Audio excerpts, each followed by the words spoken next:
So anyway, I just wanted to say one thing been one thing that's been on my mind real quick as a side track is, if you remember, I showed you the fantasy palette. I guess this whole situation again. I'm not a drama channel. I really don't get into too much of the drama on YouTube, but this one got my gob because of me being attacked and because it was against Wet and Wild. Not that Wet and Wild's perfect, but since Wet and Wild came out with this, I showed you the fantasy palette. James Charles announced last week that he was bringing out his own mini palette to the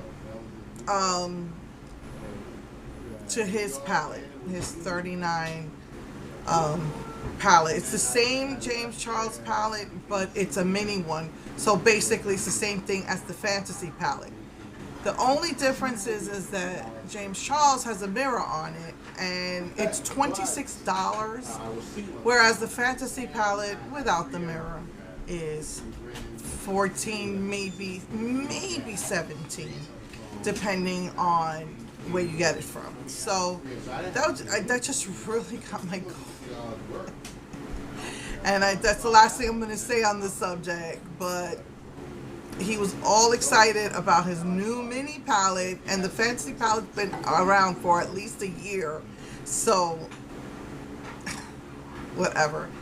I'd rather have it without the mirror. I could get a mirror for $1 and pay, what is it, $12, between $10 and $12 less. So this whole thing just got my gob. Anyway,